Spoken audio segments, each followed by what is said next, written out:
Hello, Stitch People. Welcome to the Stitch People podcast. I'm Lizzie Bean, your host and the founder of Stitch People, where our goal with cross-stitching is to inspire your personal creativity, and our goal with podcasting is to help you make some new friends while you're at it. Today's episode with Amanda took some really fun and interesting and philosophical turns. I hope you enjoy this conversation. We talk everything, of course, cross-stitching and Stitch People, but we also talk about technology and what it means to be growing up in the world today, and so many interesting and fun subjects. I could have talked to Amanda for hours. I hope you enjoy my conversation with Amanda.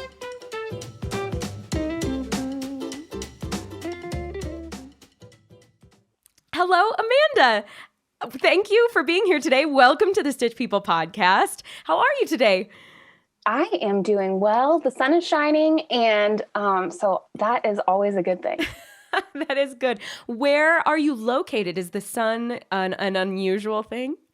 It is not. You know, at this time of year, I'm just grateful for the sunshine. Yeah. I am in Asheville, North Carolina. Oh, okay.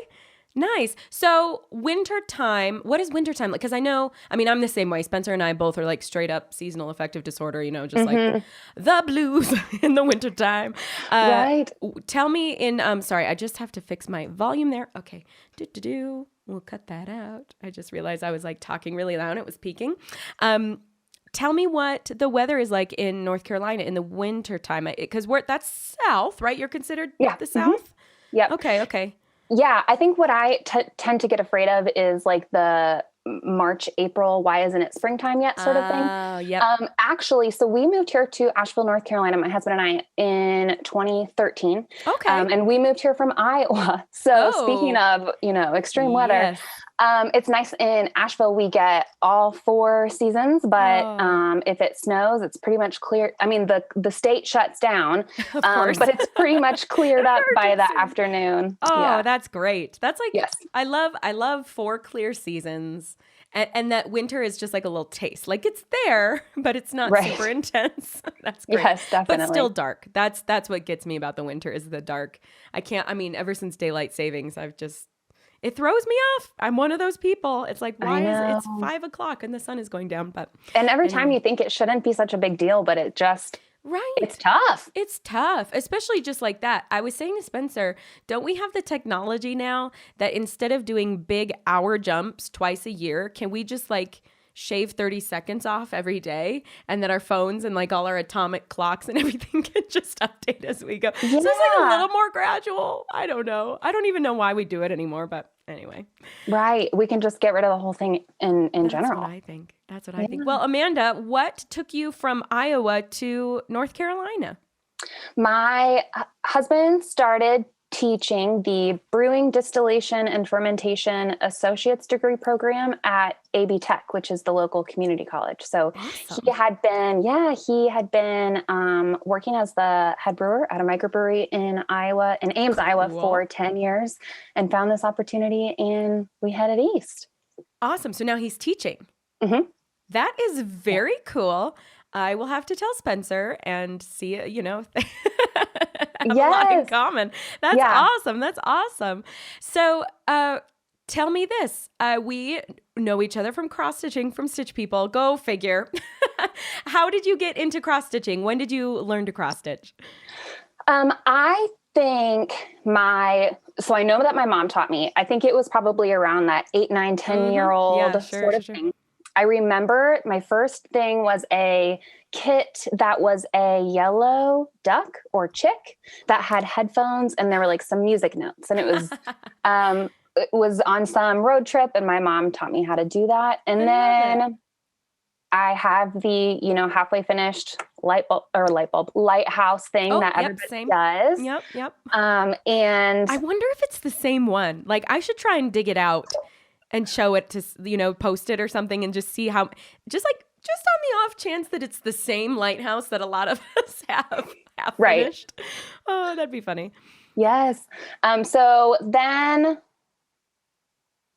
and I had done a couple kits, but then really I hadn't picked it up. So this is funny. When we moved to Asheville from Iowa, I was really looking for something to do. Because I went from grad school and planning a wedding and trying to find a job and trying to move and all this sort of stuff to like looking for a job, waiting for somebody to hire me. So I was telling my mom, I was like, and this was before Stitch People, I said, I might be going off the deep end, but I feel like I want to try cross stitch again. And she's like, you really don't. That's not a thing that you want to do, like with the big elaborate sort of thing. It's intense. Like it's a commitment if you jump into one of those.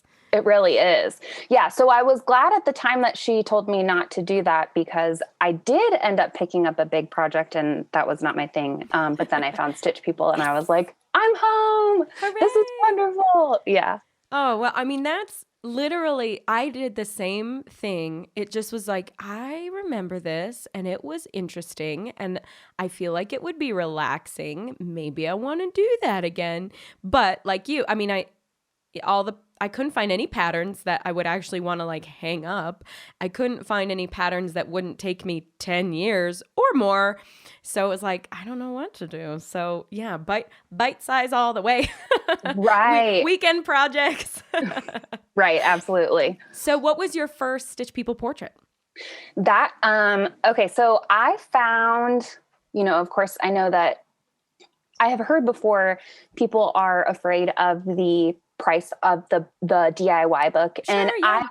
I was too, which leads into my first portrait. I thought, you know what? I would spend this amount of money on a gift for my mother's birthday. So I'm just going to call my purchase of the DIY book the gift for my mom's birthday. And if it works out, great. If it doesn't, great. And so my first portrait was, I did a 9-character portrait for my mom for her birthday. First one was 9 people. Woo! Yes. Hey, you got to go big or go home. Same with my Instant Pot. They were like, in the thing, it's like, make sure that you try the Instant Pot with water. And I was like, all right, I guess we're having pulled pork for dinner. Like, let's skipping the easy stuff. Yep. Get right in it. Yeah. So I made that for my mom, the 9-character portrait. And it was just so cool that when she opened it, the look on her face was like, Amanda, I can't believe you had someone do this for me. And I was like, no, Mom, I made that. And she was like, what? This is incredible. So yes, I love that. Yes. I don't know why that makes me laugh that her assumption was like, oh, she must have been like quadruple wowed when you said that you did it. Yes, because again, what I hear you say is it doesn't matter. These details are important, but everybody is going to see themselves when they pick up the portrait. Yeah. And so that was totally inherent in that gift. And so my mom was totally wowed. And I have more than gotten my money's worth out of the good. I'm glad. Yeah, we had a really hard time with because there's no other book like it on the market. Right. Most cross-stitch books are like a few patterns and it's like $12 and like you do the patterns and then you're done. So it was like, I don't know, but there's like hundreds of patterns in our book. Like, I don't know what to do. So anyway, that's been a journey, but it's also something too, where we have that's why we have like the community and like freebies and support and you try and, infuse it with some good, quality experience, customer satisfaction. So I'm glad it's worked out for you. Yes, absolutely. I think too, what's also interesting, I think about all of the books, but certainly the DIY book, when you're looking to stitch something or design a pattern, you are looking for that one specific thing. Maybe it is a golden retriever. Maybe it is, a 9-year-old.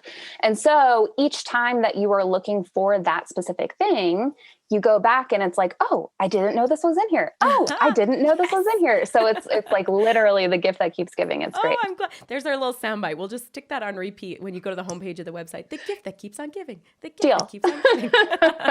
I love that. Well, that's what we try to do. And I tell you what, it was also hard to figure out where to stop. Like when I was like, oh, okay, people wanted to learn how to do it themselves. So, okay, I'll write a book. I'll do my patterns. Okay. And it was like, well, do we do like business wear? Do we do like formal wear? Do we do casual? Well, casual could be outside too. So I guess we have to do some like coats and stuff. And, it just was like, it just started to balloon. And then, the pets, oh my gosh, the pets. I spent hours and hours, like top breeds, most popular breeds, most common breeds, because there's hundreds of breeds. So it's like which to include anyway. So that's why there's all these like how to make your own if you don't see what you need, because you probably will have something specific. But that's the whole thing is the mixing and matching. That's what it's all about is, doing your own thing. Have you developed many of your own patterns for various portraits? Yes, I have made 20 to 30 portraits. Awesome. Maybe towards 20. But yeah, so it's always the same sort of, people just feel so loved. Yeah. When they get it. And so mostly I've sold some portraits, and I also keep it in my back pocket as a thing to do for gifts. But yeah. And then I've stitched samples. Yeah, right. We have, so what that means, dear listeners, we have a lot of patterns that we release, and it's easier for people to know what they're getting if they can see a picture of a sample stitch. Like they can see the pattern that they're buying, they can see an example of it. Looks better on social media, looks better on the website, and also makes people feel more confident as to what their final product will look like. But I've got a lot to do besides stitch. And so, like just developing things and doing things on the back end. And so we hire out our sample stitching sometimes. And Amanda's done a lot of that for us, which is great. We always need help with that. So very much appreciated. Very much. Yes. Every time I get an email from Teresa, I'm like, I have celebrity. I'm like, oh my God, this is a celebrity. It's so much fun because again, I like to do the crafting and work with my hands and design something. But then I also don't have to keep it. Somebody else is going to benefit from that. And that's the best part. I'm the same way. I like the doing of it more than the having of it later. Often I have so many projects that are just in bins. Like I even have a couple different iterations of portraits of me and Spencer that I've done over the years. I don't have any of them hung up, which is silly. I should hang one up in our living room or something. But I have a few of them, and they're just like in a bin because I did them and was like, yay, I did it. Yes. So I don't know. Do you do any other crafts besides cross stitching? So I, sometime in my 20s, I was looking on Pinterest during grad school. I was looking on Pinterest and I saw a quilt and it was just squares. And I was like, I can cut a square and sew it together. So I have been quilting, and this was another thing. My mom never saw me with a sewing machine. She signed me up for a class at Joann's when I was younger, and I hated it, and it was awful. And so coming around to it again, but I am a quilter, and also I sew clothing, garment sewist. So whoa, yes, whenever I have to do that, it was just a thing where I looked at a simplicity pattern, and I was like, I can do that. Just a simple box dress, follow the directions. Yeah. So yeah, whenever I have to introduce myself, I say my hobbies require a needle and thread. I love that because it's a nice little smattering of like sewing, needlepoint, needle and thread crafts. Yes. I like that a lot. That's so great. Have you ever combined them? Do you ever do cross stitch or embroidery to embellish clothing? I have not, but I have started to think about it. Like a white daisy on a plain black T-shirt, or I've had it in the back of my head.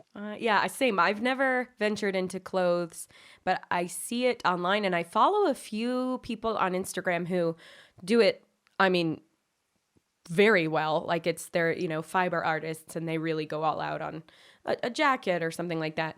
And I'm always so inspired by it, but I've never done it myself. Something about especially stitching on stretchy fabric makes me very nervous. Right. Like putting it in, I don't know, do you put it in a hoop, but I don't want to stretch it out and have all the stitches like squinch when it's released. I don't know. Makes me nervous. But what's interesting to me is that I've noticed that the more that so pre cross stitching, I did not trust my hand sewing ability. If it was not on a machine, I was like, confident that it was going to fall apart. But since I have been cross stitching, I feel like I have practiced more and like developed a little bit more confidence in what I can do by hand. And so, like I said, I kind of have been thinking, well, maybe it would be possible to stitch that little daisy on a black t-shirt or, now that I feel a little bit more comfortable sewing with my hand than with a machine. Right. But very interesting. It's their skills that are transferable, if you will, right. Just because it's cross stitching or embroidery, it is still a fine-tuned needle and thread with your hand, and easier to translate now into specific, like you said, like garment sewing stitches. I would imagine that's very cool. So you've mentioned your grad school a couple of times. What did you study? I was in communication studies. Okay. One time I took a public speaking class and I saw the instructor take something super intimidating and break it down into step 1, step 2, step 3. If you fill in this template for your speech and then you practice it, you're going to do great. Yeah. And so I thought, if she can do that to help make something difficult easier for people, that's what I want to do. So I went into communication studies. Very cool. And so was that more of a general science of communication, if you will, or did you focus on, commodified communications like public relations and marketing and that kind of stuff? The former. So okay, it was cool. Gender and communication, relationship communication, organizational, nonverbal, all of that sort of stuff. Yeah. And what kind of, is that, this is not every bit of education has to lead into a vocation, but is there a specific industry or a specific type of work that you would do or that you do with that training, with that degree? I find a lot of people who have been in communication studies go into HR or, to your point, public relations, or maybe you would have your social media coordinator. Okay. I am in healthcare billing and I teach people how to use the software. So again, taking something that it seems like it might be complicated and breaking it down into smaller pieces and say, this might feel intimidating, but you can totally do it. So that's what that's very cool. There's almost like I don't know if it's officially this, but it strikes me as almost like an instructional design element to it as well. Yep. Of just like you said, here's what needs to be taught and breaking that down in a way that is more digestible for people. That's exactly really important. That's great. I love that. How cool. I love reading books about this. Spencer and I have been on a reading binge lately, and we've been reading a lot of business kind of books, and it's all about just what you said, breaking things down into easier steps, having systems in place, measurables, this kind of thing, but just the most of it surrounds like clarity and specificity and just getting really clear on, expectations, responsibilities, all this kind of stuff. So fascinating to me. So if you are interested, I just looked, if you are interested in a book that it was released earlier, either this spring or summer, it is called Digital Body Language. Digital Body Language. How to Build Trust and Connection No Matter the Distance by Erica Dwan, Dhawan. And it is basically, I just texted Spencer. Excellent. So we have nonverbal communication. And so my work is 100% remote. So we have, you walk into an office and you knock on your coworker's cubicle. Hey, how's it going? How was the weekend? Hey, by the way, I have a question on this project. So now we are remote. And so we have to figure out what are these nonverbal cues and these social norms that we used to have. Right. How do we replicate We don't get to just like knock, knock. hey. Exactly. How do we replicate that in a virtual world? And so again, it's really about making the implicit explicit. Everyone is successfully communicating every day. But let's figure out why. And maybe that can help you do it a little bit better. And so I just think and I love, like, there's a little bit of an implication too, where we are successfully communicating, but are we successfully communicating the things we want to be communicating? You're so right. You know, like, something's being communicated, but have we ever stopped to, like, assess what and how? And that's really interesting to me. Oh, I love that. Yeah, because it is, we have a completely remote team as well. And I won't say struggle with the same thing, but it's definitely something on our minds all the time, is because there's also the flip side of the coin where you can walk up to a cubicle, knock, knock, you're friendly, how's it going? Oh, I have a question. Or the flip side of that coin is you go up to a cubicle to knock, knock, and you can read by your coworker's body language, like, ooh, I'm gonna come back in 15 minutes. They are in the middle of something, you know, and we don't have that from now with the remote. Exactly.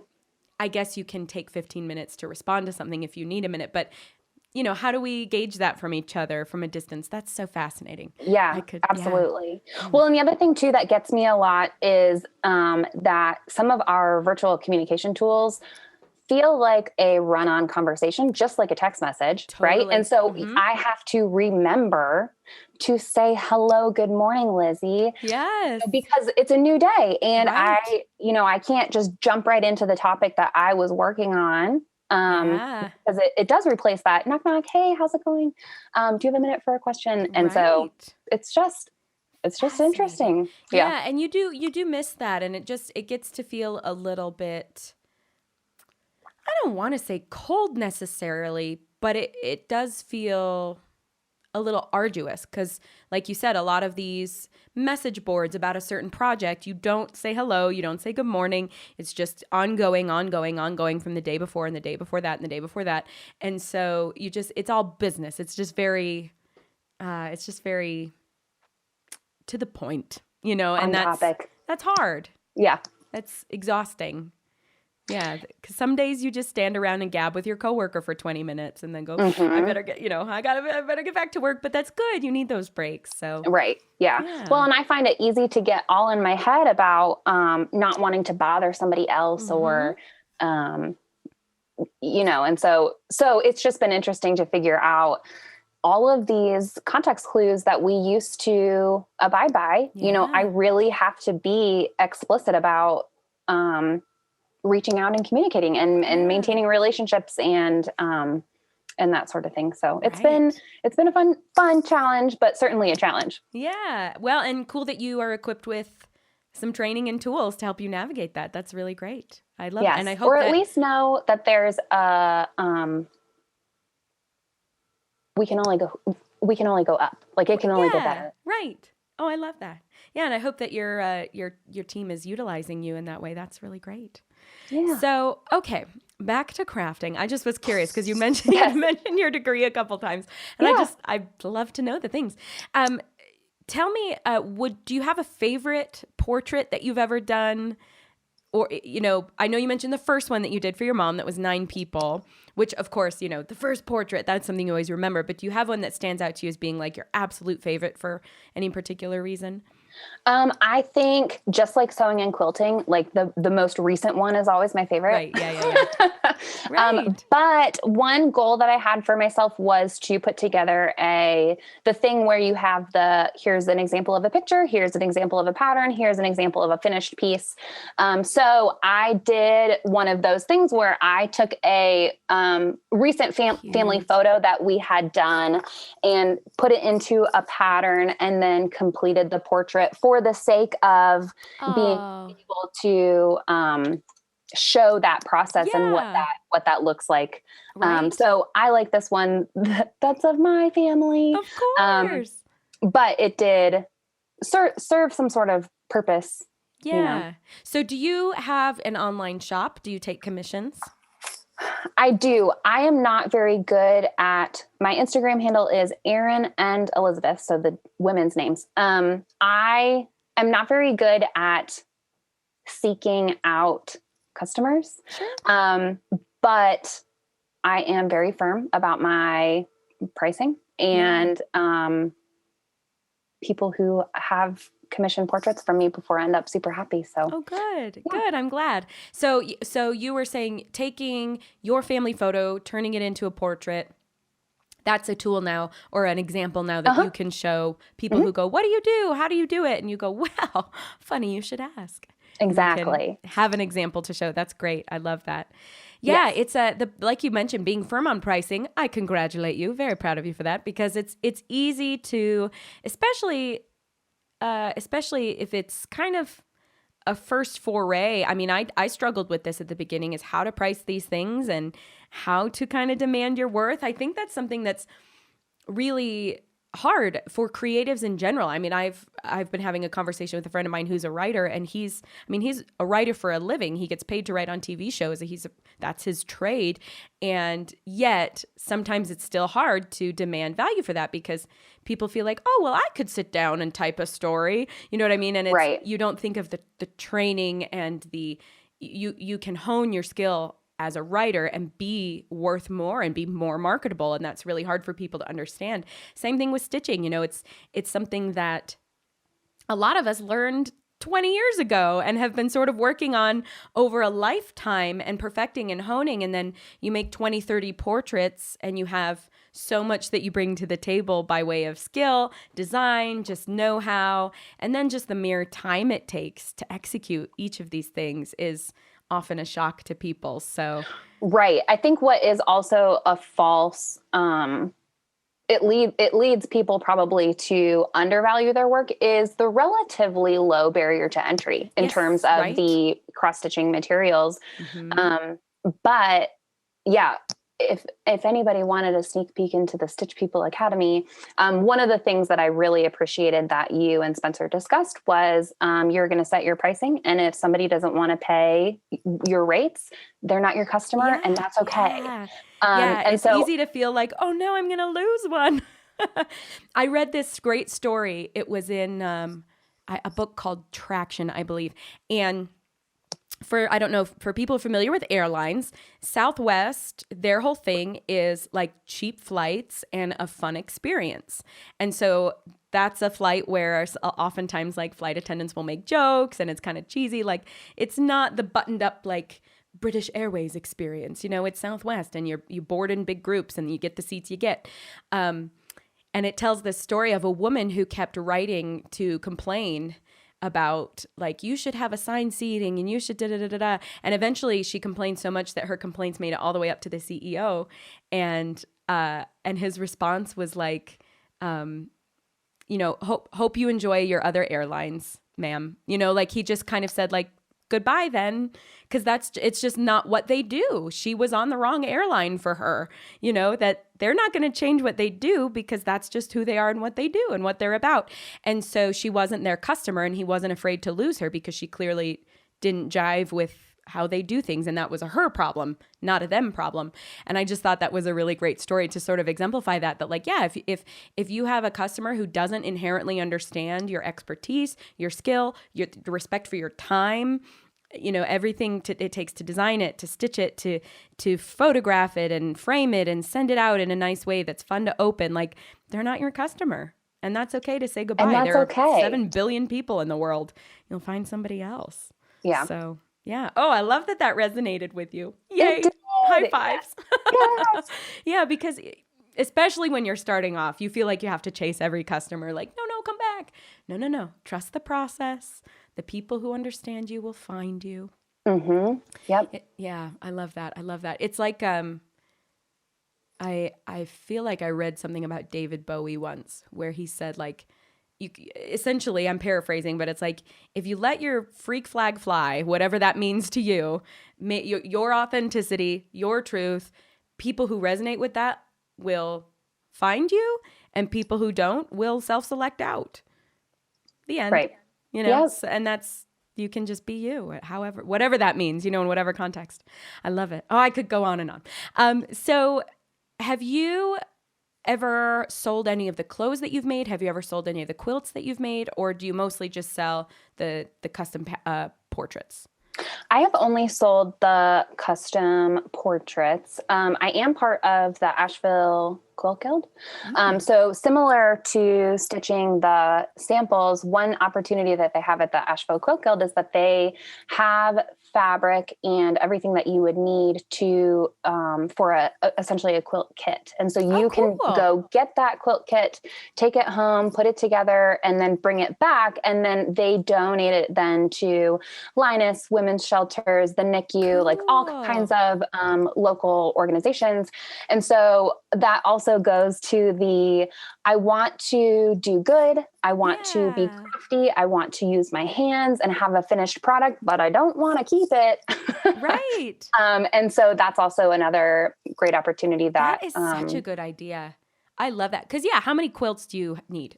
It's like you have one on your bed, you have one on your sofa. Like, okay, maybe you have a couple seasonal ones that you swap out for your living room, but like, okay, that's enough. That's enough blankets. You don't need a closet full of blankets. Yes, exactly. So like you said, great way to sort of scratch that itch, but also you're not saddled with yet another quilt for yourself or to give off yet another quilt to a friend or family member.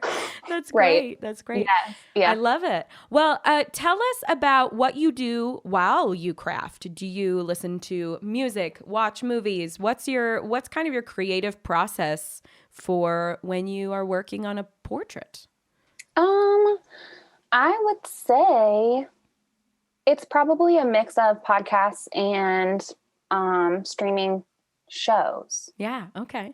Yeah. And do you have any like go-to podcasts or shows that you love to have on in the background? My favorite podcasts are By the Book and Celebrity. That one's a self-help. These two women follow a self-help book and they live by the book, but for 2 weeks. And then at the end of the 2 weeks, they come up with their verdict. Here's, their pros and cons of how the book was put together and if it changed their life or not. Yeah, it's really fun. Wow. What a cool way to sort of force yourself to do some of those things and test it out. Right? That's a great, it's just a great idea. I love that. And they do their different seasons. They have, different themes. So one recent season they had a self-help book from a decade. So the 20s, the 30s, the 40s, the 50s, the 60s. One of them, they did self-help books written by celebrities. So that was fun. Cool. I also like Celebrity Book Club. With Chelsea Devantes. Okay. I haven't heard of that good. One either. So she recaps female celebrity memoirs. Oh, interesting. Yeah, that's fun. I'm sure that's interesting. Yeah. Yeah. Lots of variety. Cool. I love that. I love learning just kind of what people are into and you get a lot of great recommendations. Those are two new ones, completely new to me, but I think the premise of each of them is really fascinating and a great way for you to sort of suss out if you'd want to go and read the book or not, in either case. So kind of a nice little, like a trailer, but for a book. Right. That's great. Yeah. That's great. And then with the By the Book too, they recommend or they announce what book is coming up next. So sometimes I will go and like read it real fast and then listen to them and like agree or disagree or kind of experience that with them. It's fun. Totally. Okay. So I saw for those who are listening and not watching, when you were talking about your family portrait that you made, you held up a picture of your family. Looks like you have 2 kids. 2 kids. Two kids. And are they particularly crafty? Do they like to make things with you and sit and learn from you? I have a 5-year-old daughter and an 18-month-old son. And my daughter, I would put her on my lap when I would sew and she would help me on the sewing machine. But then at some point, maybe when she was around 3, she started to get too tall. So I couldn't see over her head to be able to make sure that she was not going to jam her finger in the sewing machine. Right. But actually she does really like to sew the portraits with me. I will put the needle in the hole and she will pull it through. And I tell her to pinch it, on the eye of the needle so that the thread doesn't come out and she'll pull it.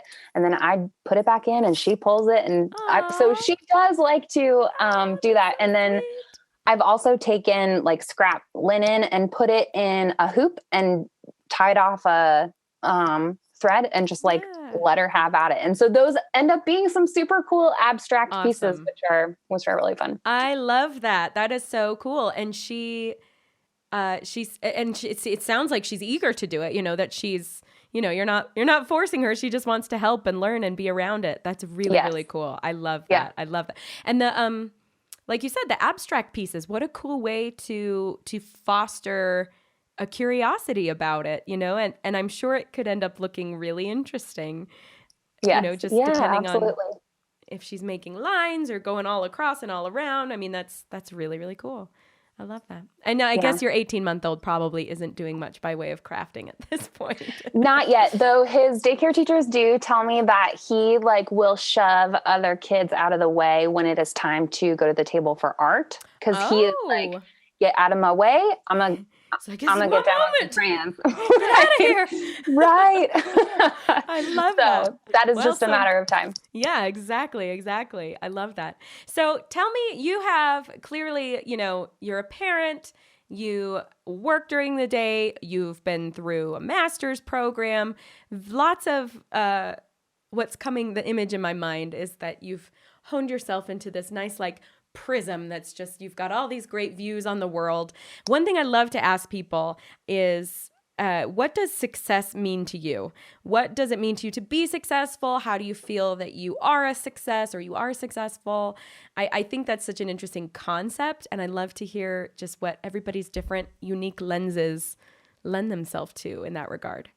Yeah, that's an interesting question. The first thing that came to mind is the confidence in my ability to make decisions. Like I suffer from big time imposter syndrome. And so when I see a product like, you know, a portrait and I'm proud of how it turned out, you know, and having maybe a parenting moment where we had to do some tough stuff to get to a better result of a situation, or maybe just seeing, I think success feels like seeing hard work or honest work or work that I had my heart in pay off in a way that's gratifying. Yeah. And so that shows up in a whole bunch of different ways. Right. I would say that that's how. I love that. Being able to look back at what you've done and sort of have a sense of pride about it or a sense of accomplishment. Like you said, that it's gratifying to you, especially in light of something potentially starting with that imposter syndrome, you know, which I think is very common. I think it's easy to be intimidated, and people often put needless limits on their perceptions of themselves and what they're capable of and, you know, what I can do. And so you look at something maybe somebody else has done and it's like, wow, I could never, but then you might do it and you might do it well. And that's interesting. Yeah. There's some interesting data for the life lessons, you know, I love that. It's always fun. It's interesting too, because, you know, I am 32. And so it's like, I've always heard, you know, 30 is the new 20, 40 is the new 30, 50 is the new 40, you know, and it's just, I like growing older because I am feeling like I don't have to apologize for taking up space, you know? And so I love it. I love it so much. Yeah. So what does success feels like? Success feels like being comfortable being human. Yeah. Yes, I love it. I love that so much. There's another like sound bite for the I feel the same way. I just turned 32 myself. And I definitely, I've heard that exact same thing. 30 is the new 20. And I think, you know, in the world we live in, I think it takes a little longer with social media and stuff to know what you're about. This is just like the world according to Lizzie, but the way it feels to me, you know, 50 years ago, figuring out who you were was just about like within your neighborhood or within your specific town or community, and in relation to the people around you who, being from, you know, a certain geographical area, it's going to be not simple, but you know what this town is about, who these people are, and who you are in relation to this. And now it's who you are in relation to the rest of the world. You know, being on social media, who you are in relation to celebrities and politicians and big personalities and hundreds of thousands of millions of people all around the world. That's a tall order. And I think it does take I feel like there's more of an adjustment period because there's just simply more options. But like also what an algorithm is telling you is important. Mm-hmm. Also that, by the way. Right, exactly. And just and typically just sending you further down like whatever rabbit hole it thinks that you're already interested in or a part of. It's an interesting time. Spencer and I don't have kids yet, but you know, there's that old trope of parents being like, well, when I was your age, da da da da da. And I told him, I was like, look, if we have kids, I don't think I will ever utter that phrase because it is not lost on me how fast the world is changing. And by the time I have a kid and they're a teenager, it is going to be it's a different lifetime, literally, but just technology, social dynamics. Like I have no idea. Even my friends with kids who are like 10 right now and kind of like getting their smartphones and can they be on social media? It's like, I don't envy parenting right now because wow, well, I have no idea what it's like to, adolescence was hard enough without all of that. I'm like, I don't know. I don't know. Oh my gosh. All I had to compete with was a 17 magazine. Mm-hmm. Right. Which was hard. By the way, which was really hard to compete with. Or 17 magazine and like the Disney Channel original movie standards of like what high school is like. You know, like, oh, it doesn't feel like High School Musical. Oh, I'm so disappointed with my life. But like, oh my gosh, now you're competing with influencers. And not only that, but teenagers are competing with influencers who are in their 20s and 30s and look really good for their age and are completely confident in who they are and have spent 20 years honing their hair and makeup skills. Yeah. Confidence, right? But it's like you're not even competing with your peers anymore. It's crazy. I don't know how you do it. So like kudos to you and your 5-year-old and sewing together because that's a good start. I tell you what. Right. Yeah. My dad said that he was like, it's just so much. There's been so much change in the last however many years. And I just said to him, you know, I feel like all I've ever known is change. And so isn't that that true, is what I would expect I wouldn't expect things to stay the same for generations to come. I would expect it to change because that's how we make the world a better place for people who come after us. Totally.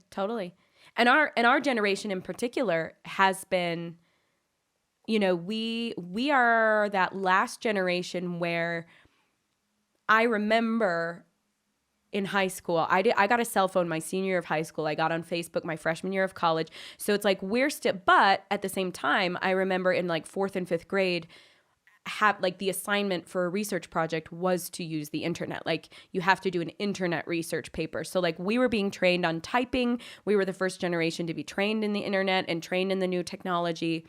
And yet I still have vivid memories of like opening the school directory and finding my friends' names and writing down the phone numbers to call and invite people to parties, like VCRs and cassette tapes that you record your favorite songs from the radio. Like we're kind of that last like tactile technology before digital technology. Special. Yeah, it is. To have like one foot in the digital adapter generation and one foot in the digital native generation. It is so special. Yeah, it is. Because we are, like you said, native. We are native to that. And yet we have become, like we learned for that to be secondhand. But now like our kids, your kids, like that's just what they know. Is just the immediacy of you take a photo and you look at the screen instead of having to wait for the film to be developed. Like they don't know any different. It's crazy. It's like, it is so rapid, the change and the growth. And yeah, I don't know. I don't know what the world's going to look like when we are old, but it excites me. It scares me a little, but in like fun ways. And like, It doesn't scare me in like, oh, the world's coming to an end, but it scares me like I don't want to be that person who can't keep up with technology. Like I don't want it to outpace me. You know what I mean? That's what I get scared about. Like, oh, I hope I can keep up. But yeah, I don't know. I'm just like pontificating now, but I'm just glad that I get a map on my phone because I was like constantly lost when I was learning how to drive. I was like, this is how this do you is know awful. where to go? Yeah. How do you know? You just, I'm sorry, you write it down? You write down steps? Which way is north? What are you talking about? Right. You just have to like pay attention to the road signs and approximate a quarter of a mile to your right-hand turn on whatever street. I'm sorry, what? That sounds insane. Yeah, I hope Google Maps never, ever, ever, ever goes away. I'll be lost at sea forevermore. Okay, I've like covered all the territory in this conversation. I love every second of it. And, you know, my button on all this technology talk is personally, and I don't know if you agree, this is kind of the question that I'm posing. I feel like this is why it's more important than ever to develop like physical handcrafts, because I think it like you said, 1 foot here, 1 foot there. I think that's making with your hands, cross-stitching, quilting, whatever it is that you're doing, having something to show for your work, I think is so grounding. And so it's like, it's more important than ever because so much of what we do is so fast and digital and transactional and a little devoid of meaning. Throw away. Yeah. It's all disposable. Yeah, you send a text, it's gone. You know, it's just everything. It's just gone immediately. Right. Yeah. I mean, yeah, I remember like I only had 200 text messages a month. Like, you had to ration that technology stuff. changing. Yeah. That's funny because I was in my doctor's office and I was sitting there with my Q-snap, like waiting for her to come in after the nurse had, you know, done the intake. And so I had the design that I had done on my phone and I'm sitting there stitching this portrait that was commissioned. And she knocked on the door and came in and she was like, oh my gosh, that's not a tablet. Wow, you're doing something like with your actual hands. That's incredible. And so, I showed her what I was doing, but it feels better to have something crafty in my hands than a phone. It's satisfying. It's gratifying. I love that word you used earlier, gratifying, that just, it's tangible. I don't know. It's something about it, but here we are preaching to the choir. I'm sure everybody listening, they're like, yeah, I know. That's why I'm stitching right now. Right. But anyway, well, we have come to a really great stopping point. Before we wrap up, I would like to throw some favorite questions at you so that we can relate with you on just, you know, that nice little commonalities level. So do you have a favorite plant or flower? I have I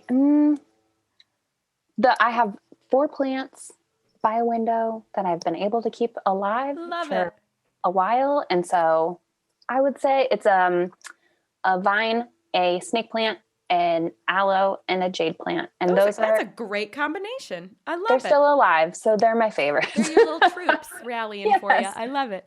Do you have a favorite wintertime activity? Wintertime activity. Yes. I like going to the light show that they put up in the park, and they hang all of the Christmas decorations, and then you drive through. That's fun. I love it. Magical twinkle lights. Nothing like it. And also hot tea. Hot tea. Oh yeah. That's good. The way. Do you have a favorite type of cuisine?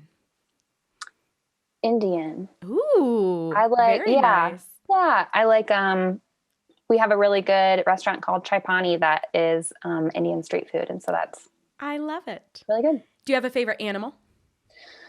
A flamingo. Ooh. When I was young, we used to live outside of Orlando, and so this does not hold up. Does not stand the test of time. But I used to go to Camp SeaWorld for a day camp. Ooh, fun. In the summer. And so at the end of the day, like we would walk around the park and the last thing that we would see were the flamingos, and the flamingos meant that it was time to go home. But what a fun note to go out on every time. I love it. Pink and silly. I love it. Okay. And lastly, easy peasy. Do you have a favorite color? I like blue and teal. Yeah. Maybe your oceanic vibes from your youth with SeaWorld. Yes. Yeah.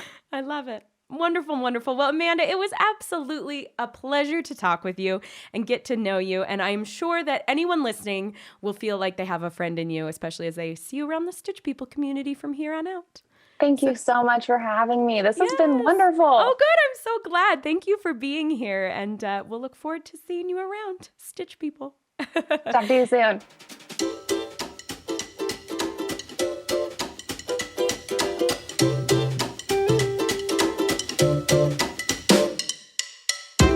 Did I tell ya or did I tell ya? What a cool lady and what interesting subjects. Like I said, I love this stuff. I love thinking big and digging into things, and I could just do it forever. I hope you enjoyed today's episode, and I'm so grateful for your listening. Thank you for listening to the Stitch People podcast, and thank you for enjoying all these conversations with Stitch People like you.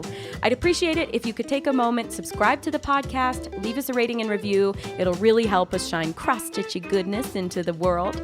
You can check out everything we have to offer by way of cross-stitch patterns, books, merch, and more at stitchpeople.com. And please connect with us on Facebook, Instagram, and Pinterest. We always love to see all the crafty works in progress. If you'd like to be interviewed on the Stitch People podcast, you can visit stitchpeople.com/podcast. There's a link to a form there where you can express your interest.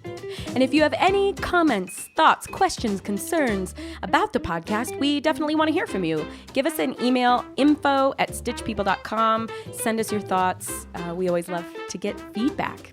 Lastly, I want to thank all of you in the Stitch People community for your support of us and your positive and cooperative encouragement of one another. I'd also like to thank the incredible Stitch People team for making all the magic happen behind the scenes. Our fully licensed jazzy tunes were created by Jonathan Boyle, and our sound designer, audio mixer, super dad, fabulous drummer, super cool dude is Brandon Yost. Have a wonderful day, my friends, and happy stitching.